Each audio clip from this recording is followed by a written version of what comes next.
Esse é o curso de Dinâmica de Sedimentos Coesivos em Ambientes Costeiros do Programa de Pós-Graduação em Oceanologia da FURG. Nesse vídeo, o assunto vai ser sobre consolidação ou a formação de fundo. Tá? Isso é um tópico muito importante, especialmente em áreas de navegação. Tá? Então, nós temos uma grande movimentação de sedimentos e movimentação de sedimentos coesivos, e em condições geralmente encontrada em portos, né, em canais portuários, onde a energia é relativamente menor, existe o favorecimento da decantação do material, e esse material, quando decanta, chega no fundo, acumula e passa a entrar em um processo de consolidação. Durante esse processo, o material não é água mais, e também não é um fundo rígido. Então é uma situação intermediária e que, de certa forma, em função das suas propriedades, especificamente da viscosidade e também da densidade, caracteriza um ambiente de lama fluida e que em determinadas condições ainda permite sim a navegação de navios, né? Então essa figura aqui ilustra essa situação, né, onde você tem um navio, né, que ele tem um calado, e abaixo do calado, né, do limite do navio, ainda você tem um limite de segurança. E esse limite de segurança, ele é determinado, né, nas cartas náuticas para a questão da segurança de navegação, mas o fundo é relativo, né, em relação às suas propriedades geológicas. E, às vezes, por questões de economia, já que a dragagem custa muito caro, é possível estabelecer um nível de segurança maior do que o nível da superfície que caracteriza a mudança do estado de água para esse estado de lama em consolidação.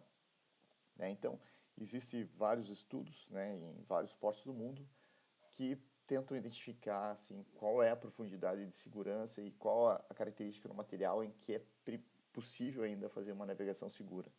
Né? Então, para quem quiser ver mais sobre esse assunto específico, né, da definição de fundo para navegação, tem o trabalho de McNally em 2016, tem outros também, vários trabalhos de McNally nesse assunto. Tá? Bom, isso aqui para ilustrar né, o que nós estamos vendo, o que está acontecendo no fundo, né, quer dizer, uma maneira de nós vermos, né, usando sonografia, quando essa figura aqui ilustra é um registro sonográfico feito por uma ecossonda, né, de dupla frequência, que ela tem frequência de 200 kHz, uma frequência de 33 kHz, e aqui tem escalas de tempo, né, que o barco está navegando, e a escala vertical também de quanto é o eixo vertical. Então aqui mais ou menos a profundidade em metros.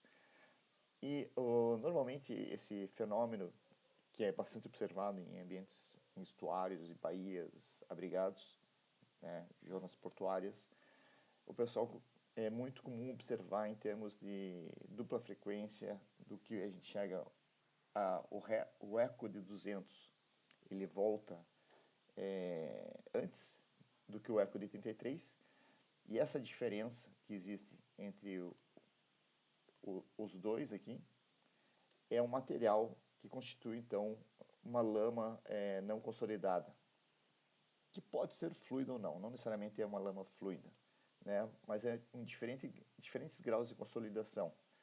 Então, nesse trecho aqui, nós estamos vendo essa ocorrência, né, de duplo eco, quer dizer, dois horizontes distintos, e aqui nessa região a gente já não enxerga os dois. Significa que aqui existe um gradiente muito mais intenso entre a água e o fundo, né? Então, assim, fica muito claro que aqui é o fundo, e já nessa região nós temos a água, esse material, e o fundo mais rígido aqui embaixo. Né? Então, às vezes é fácil de detectar o fundo, porém outras vezes a definição do fundo não é tão assim objetiva.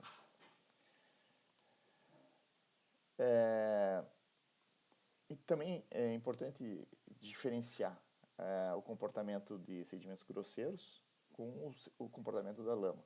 Tá? Então, areia, quando você tem areia e você força a areia a se acomodar, né, que os grãos se ajustem, e geralmente isso a gente faz com um pouco de vibração, né, e água, esse processo chama-se compactação. Porém, quando a gente está falando de lama, né, que é os sedimentos coesivos, que estão se mudando as suas propriedades, o termo é consolidação. Estudo de consolidação, não há muitos estudos de consolidação, né, é uma área também bastante difícil de se trabalhar, principalmente quando a gente trabalha em condições no ambiente. E o que nós conhecemos de consolidação assim, vem também de estudos de laboratório. E esse aqui eu estou mostrando o resultado, que é de Ben and Seals, de 1981, que é uma referência importante nesse processo específico. E o que o Ben e Seals fizeram? Né? Eles pegaram um tubo de 2 metros de comprimento, e nesse tubo eles colocaram uma solução concentrada de sedimentos finos. Então você tinha uma concentração lá, não lembro agora no momento qual que era o valor da concentração, mas era alguma concentração possivelmente da ordem de 10, 15 gramas por litro. E o que foi feito, eles agitaram, né, colocaram bastante energia, então deixaram a concentração homogênea dentro do tubo, e a partir daí deixaram em repouso. E eles usaram um detector de raio-x, né, tipo um sensor de um lado e um receptor de raio-x do outro lado, calibraram ele e usaram isso para medir a densidade do material dentro do tubo. Então eles conseguiam, né, correndo o sensor, né, o emissor e o sensor de raio-x com um trilho ao longo do tubo, eles conseguiam obter um perfil detalhado do que estava acontecendo dentro do tubo. Então, essa figura aqui resume, né, eu vou mostrar outra figura daqui a pouco, mas essa aqui é a figura que aqui nós temos a altura dentro do tubo, tá? Até 1,80 m mais ou menos, e aqui a densidade, tá? De 1.000 até 1.400 kg por metro cúbico. Aqui está um pouco diferente na unidade, mas talvez 10 a 3. Então, o que aconteceu? Eles colocaram, e aqui, esses valores aqui representam o tempo em horas a partir do início do experimento. Tá? Então, a partir de 20 minutos até 79 horas após o início do experimento, está registrado nessas curvas aqui. Tá? Então, inicialmente você tem um perfil homogêneo, só que com relativa curto espaço de tempo, você já tem aqui a formação de uma interface, né, e descendo e aumentando a densidade aqui embaixo. O que está acontecendo? As partículas estão se deslocando para baixo, né, está ocorrendo decantação, que decantação e consolidação existe uma interface relativamente tênue, onde termina um e começa outro, né? Então o material está indo para baixo, e o que está acontecendo? Pelo próprio peso das partículas, né? Uma consolidação que o próprio peso das partículas faz com que as partículas que estão mais embaixo vão ser espremidas, e a água vai sair, a água vai ser exprimida de entre as partículas e vai para cima. E aí as partículas aqui de cima vão também acomodando sobre as partículas que estão embaixo. E à medida que o tempo vai passando, essa interface aqui desce na vertical, enquanto que aqui a parte de baixo começa a aumentar. Né? E chega até só que a velocidade com que esse horizonte, esse gradiente entre água e sedimento diminui drasticamente, porque conforme o material se acomoda, não tem mais espaço para acomodação. E aí começa a consolidação num estágio muito mais lento. Tá? Então, essa figura colocada no tempo, ela fica assim. Então, é a mesma informação que estava na figura anterior, só que agora nós estamos vendo aqui o tempo, a altura, e aqui na terceira dimensão, né, seria a densidade e o que está acontecendo dentro do tubo. Então, inicialmente, você tem a situação que está tudo homogêneo, né, aqui no início do experimento, e daí, a partir que o material começa a se deslocar para baixo, né, existe a formação dessa primeira frente, essa primeira interface que existe entre a água limpa e esse material em alta concentração. Só que também do fundo para cima começa a surgir um outro horizonte também de densidade maior. E chega uma hora que esses dois aqui se encontram, né, e deixa de existir essa suspensão em alta concentração aqui, né, e passa a ter então esse outro material aqui.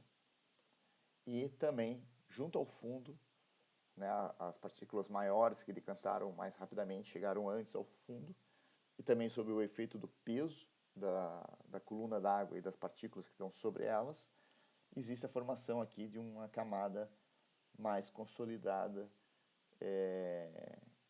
com outra característica. Tá? Então, inicialmente nós temos uma coluna homogênea, e depois de algum tempo você tem alguns estratos, algumas interfaces de densidade ocorrendo, e isso muda com o tempo, né? Então aqui em torno de 6 a 7 dias, esse material aqui deixa de existir e passa a ver então esses outros materiais aqui. Tá? Outros materiais que são misturas em diferentes proporções de água e sedimentos finos. Então, essa interface aqui, tá? Ela recebe o nome de lutoclina.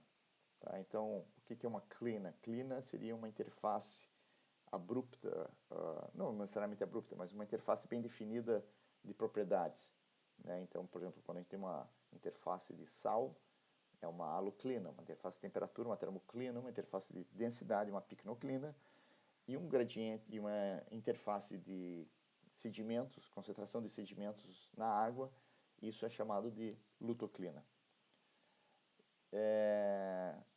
E nós podemos fazer isso, quer dizer, podemos fazer um experimento em casa, que é relativamente simples, que é simplesmente pegar algum tipo de material fino, lamoso, e misturar com água e sal. Tá? Então, se não colocar sal, a gente já viu nos vídeos anteriores, né, que o sal tem um papel importante no comportamento dos sedimentos finos, corrosivos. Então, se nós peguem um pote de vidro, peguem, por exemplo, aqui vocês estão vendo esse mais claro aqui areia de gato, areia para gato, né, de banheiro de gato, que na sua essência bentonita, que é uma esmectita, né, que são argilominerais bastante finos. E esse outro vidro mais escuro aqui, eu peguei um pedaço de lama lá da praia. Né? Peguei um pedaço da lama, seco, já que estava na areia, seco, trouxe para casa, coloquei num vidro, chacoalhei ele e está aqui. Só que eu coloquei uma colher de chá de sal em cada vidro desse aqui. Aliás, eu fiz o experimento sem sal e não aconteceu nada. Quer dizer, nada em relação ao período que eu esperei, que 10, 15 minutos. E depois eu peguei os dois potes, coloquei uma colher de sal em cada um, chacoalhei de novo.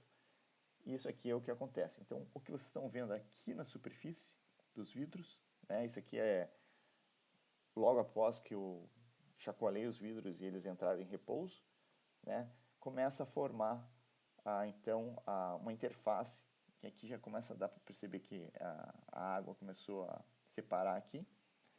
E aqui vocês estão vendo, aqui são 5 horas, e aqui 10 minutos depois, nem 10 minutos depois, 9 minutos depois, é o que nós temos. Tá? Então, Vocês estão vendo o experimento do Ben Sills, né? Só que num pote de pepino, né? Então vocês estão vendo aqui a água, que é, no caso, com a densidade de água, né? 1020, 1015, 1020, né? Dependendo da salinidade. E a formação da lutoclina, tá? Eu não tenho como medir aqui, né? Mas o que nós podemos imaginar é que aqui dentro, nessa coluna aqui, nós temos aqui uma outra interface de densidade, que é a medida que o material vai espremendo a água e a água vai saindo.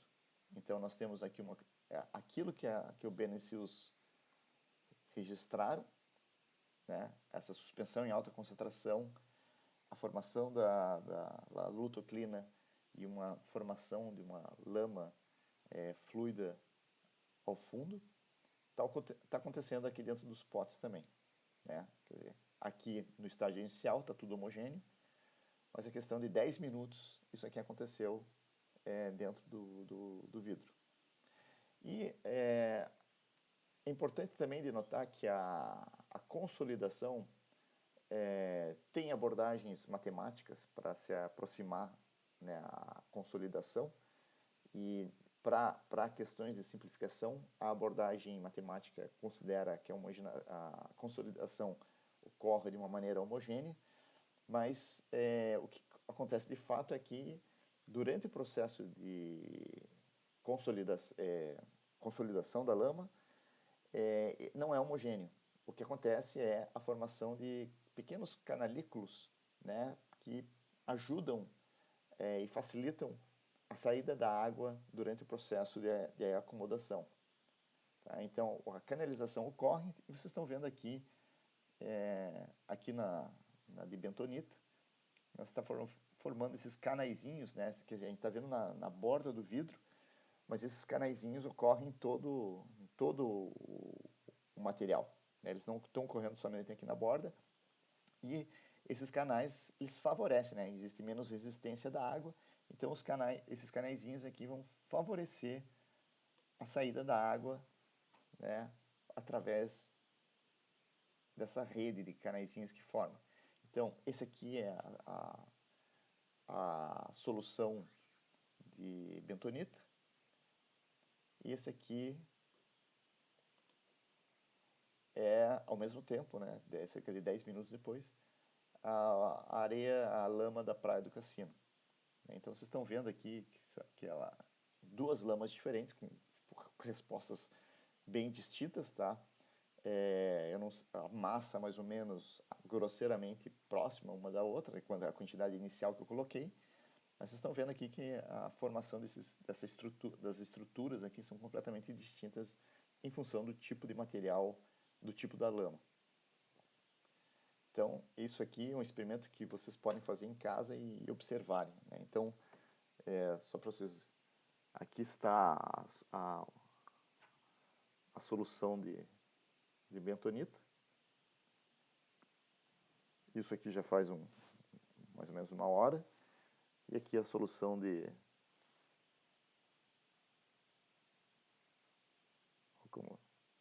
já começa a ficar resistente, mas ainda fluido. Vocês estão vendo ali. Deixa eu colocar um filme aqui. Aqui o filminho que eu fiz aqui agora há pouco. Então, esse aqui era 25 minutos depois do início do experimento, né, de consolidação.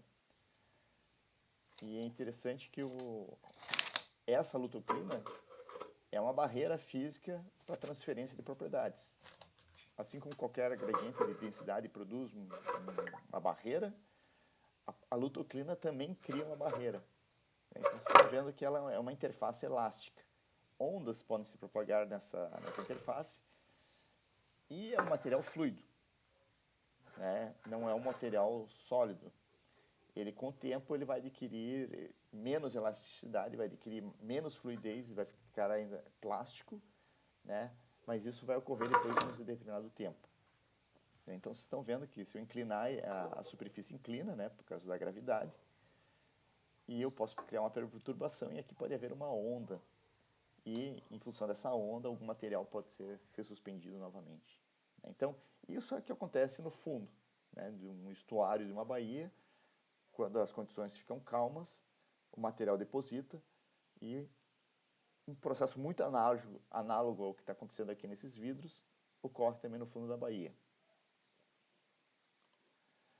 Bom, observando esses fenômenos, bom, a maneira mais direta de observar, principalmente porque em portos constantemente está sendo feito levantamentos hidrográficos, né? Então, a maneira mais comum de observar esse efeito da consolidação é através de sonografia, né, usando uma ecossonda. Então aqui vocês estão vendo uma ecossonda que tem um registro analógico em papel e também tem um registro digital, né, e aqui o transdutor, isso aqui para mostrar mais ou menos como que é um transdutor de dupla frequência. Então ele emite o som, pega as duas frequências e grava aqui. Vocês estão vendo aqui, curiosamente está mostrando aqui também um registro aqui que tem alguma coisa interessante. Tá? Então, essa é a maneira mais comum de se registrar essa presença dessa interface entre fundo consolidado e água. Uma tecnologia mais recente é o uso de diapasão, né, os tuning fork, onde você tem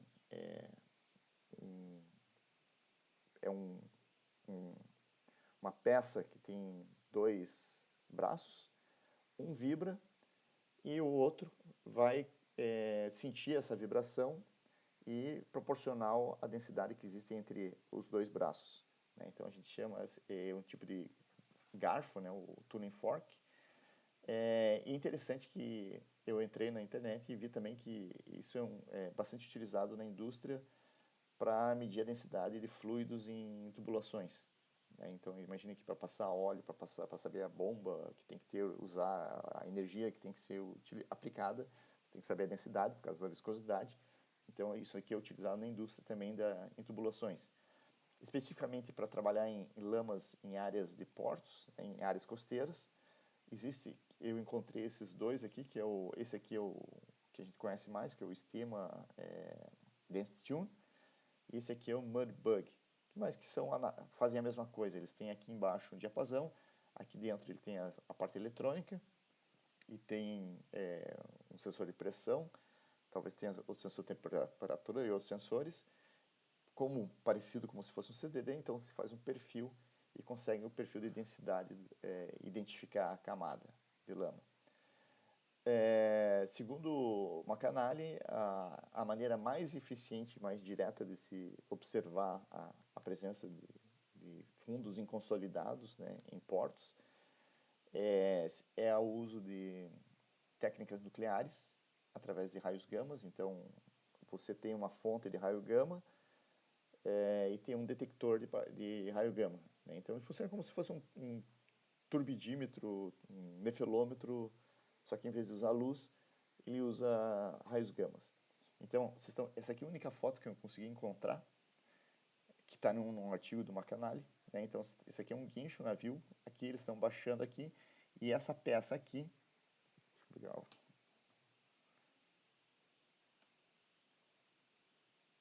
Essa peça aqui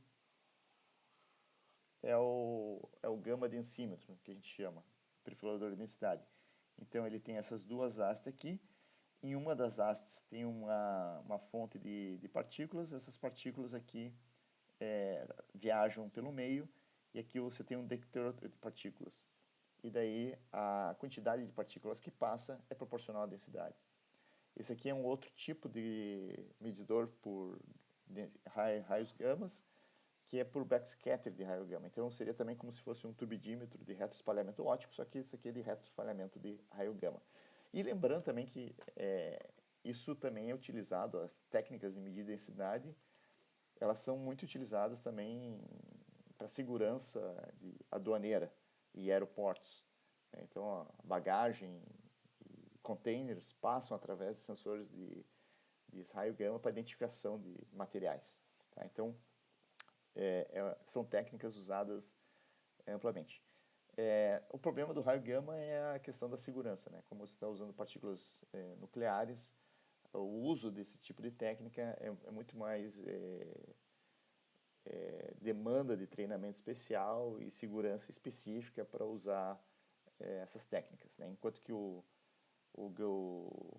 os tuning fork ou o ecosonda não precisa.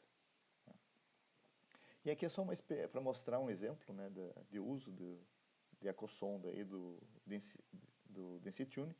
Isso aqui foi um experimento que nós fizemos na Baía de Tijucas, em Santa Catarina.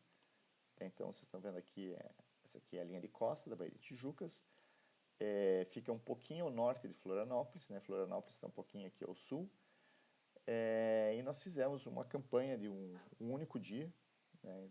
Pegamos o barco, um barco do survey do porto de Itajaí, e fizemos essa navegação, registrando continuamente a dupla frequência, com uma ecosonda, que é uma ecosonda exatamente igual a essa aqui, Knudsen, que é uma marca referência de qualidade de ecosondas para hidrografia, com um compensador de ondas, tá? Um barco completo. E também, a cada intervalo, acho que se não me engano de 1 quilômetro, nós parávamos o barco e aí fazíamos a descida do Densitune. Tá? E também coletávamos sedimento para fazer granulometria e media CTD também, fazia várias outras medições junto. E isso aqui é um exemplo, então, do resultado do Densitune. Então, vocês estão vendo aqui a interface próximo ao fundo, não é toda a coluna d'água. A coluna d'água, ele praticamente não tem muita sensibilidade para trabalhar com variações da densidade da água, e também não interessa para ele. Então, aqui ele está chegando no fundo, vocês estão vendo que os pontinhos aqui não são contínuos, porque ele mede em alta velocidade e durante a descida. E daí aqui ele entra no fundo. E aqui vocês estão vendo, então, uma lutoclina, onde você tem a densidade aqui em torno de 1030, né, porque a salinidade da Baía lá é alta, então 1025, digamos. E daí quando ele entra na lama, existe um salto do valor da densidade, que também isso depende também da velocidade com que você está descendo o equipamento. E aqui ele percorre um período na lama até que ele encontra um material mais sólido e não penetra mais. E daí nós recolhemos o equipamento. Tá? Então vocês veem até que as bolinhas aqui diminuem a distância entre elas, porque diminui a velocidade com que ele desce, né? Porque ele está entrando em um meio mais denso, e aqui ele para. Né? Daí a gente puxa ele de volta. Então isso aqui é um perfil que é registrado pelo Densitune. Tá? Então, e aqui vocês estão vendo que nesse caso aqui nós identificamos uma camada aqui de quase cerca de meio metro dessa lama fluida, digamos assim. Né? Lama fluida porque nesse caso a gente não está medindo a viscosidade, a gente está medindo a densidade e não necessariamente ela é fluida. Né? Ela pode ser simplesmente pouco consolidada e não necessariamente fluida. E com a ecosonda, isso aqui é o registro da ecosonda, né? Através dessa linha aqui, da linha T2, tá? Então entre um lado e o outro lado da baía, e eu estou olhando para dentro da baía aqui, né? Então esse aqui é o lado sul, esse aqui é o lado norte da baía, ao longo daquela segunda linha. E aqui vocês estão vendo que a maior parte da linha, estão vendo, isso aqui é um mosaico, né? Porque isso aqui talvez tenha 1 hora de registro. Então o papel ele vai passando e vai registrando devagarzinho, muda a velocidade conforme movimenta, ou a gente pode acelerar ou diminuir um pouco a velocidade do registro. Mas a gente está vendo aqui, particularmente desse lado aqui,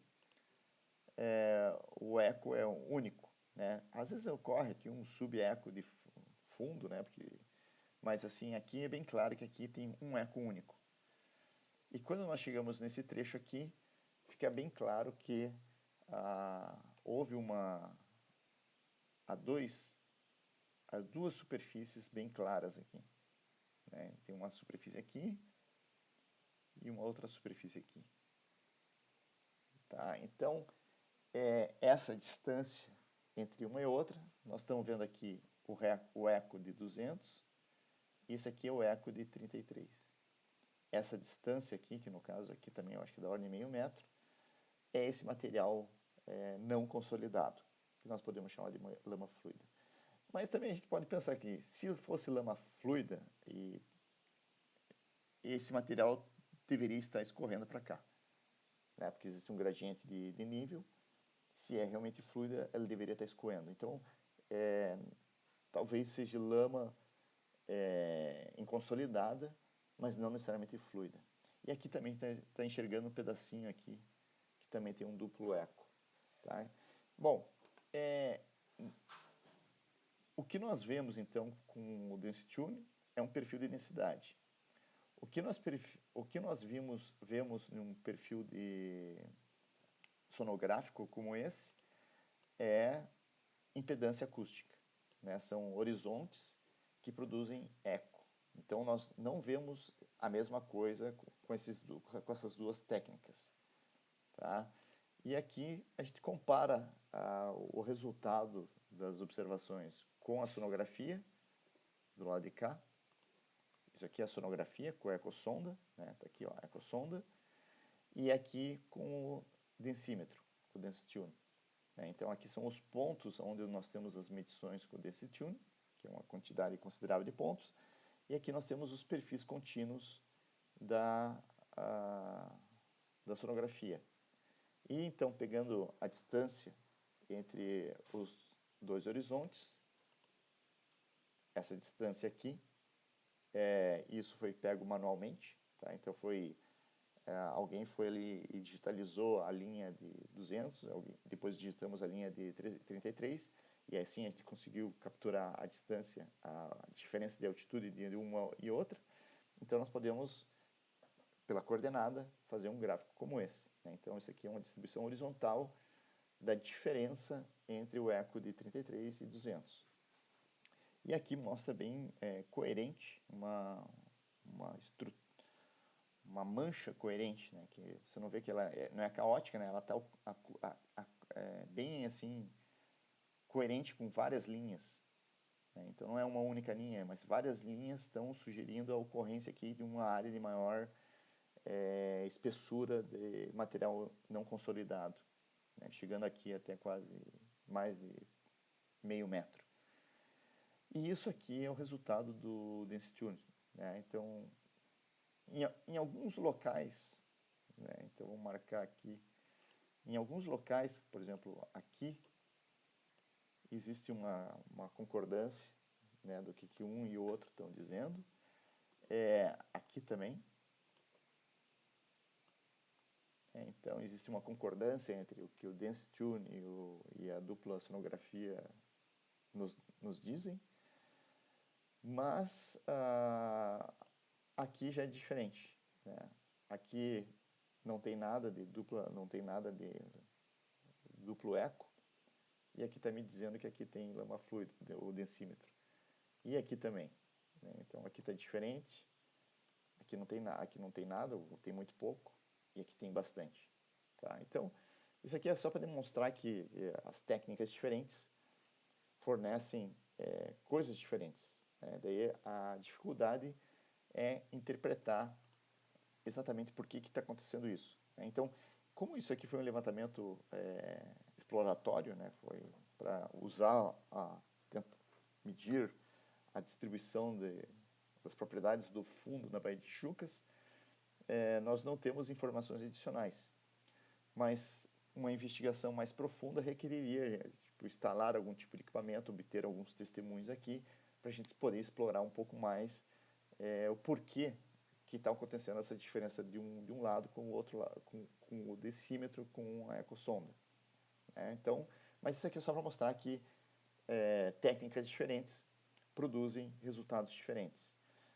A explicação por que é diferente, né, a gente não tem uma explicação muito profunda, mas assim, a gente sempre pode colocar a culpa na lama pela sua propriedade fixotrópica, né? Então, a fixotropia é a propriedade da lama que é a propriedade que a gente já falou várias vezes, é a propriedade do ketchup, né? Então, a fixotropia é que o fluido, ou melhor, o fluido que não é não newtoniano, pseudoplástico, ele vai ter uma característica que varia em função do que aconteceu com ele antes, né? Então, quando a gente usa, assim, via de regra geral, o ketchup é um bom exemplo de propriedade fixotrópica, porque o que todo mundo faz quando pega um ketchup? Chacoalha o ketchup, né? Então, por que a gente chacoalha o ketchup? Porque chacoalhando o ketchup não vai alterar a densidade do ketchup, mas vai alterar a viscosidade do ketchup, né? Então, se nós pegarmos um tubo de ketchup que ficou parado de um dia para o outro na geladeira e virarmos ele, o ketchup vai se mover muito pouco, não vai se mover. Mas depois de nós chacoalharmos o ketchup, nós vamos quebrar as ligações das moléculas orgânicas que constituem o ketchup e ele vai adquirir fluidez. Então, e a lama tem essa propriedade, a fixotropia. Então, o histórico do que aconteceu com a lama antes da medição vai determinar o comportamento da lama que eu estou medindo. Então, se teve uma frente fria, entrou ondas e agitou o fundo, isso vai deixar um registro. Mesmo que não exista ondas durante a minha medição, a lama que eu estou investigando, ela pode ainda estar sob o reflexo daquele evento que pode ter acontecido um dia, 2 dias anteriormente. Lembrando que no experimento do Ben Seals, né, o tempo de consolidação é relativamente longo, né? Aqui ele está colocando uma escala de tempo aqui de 10 dias. Né? Então, depois que você cria as condições para a lama se consolidar, esse é um processo relativamente longo em relação às condições dinâmicas costeiras, né? Quando você tem uma frente fria, ela dura um dia, 2 dias. Quando você tem eventos de vazão, eles ocorrem em alguns dias.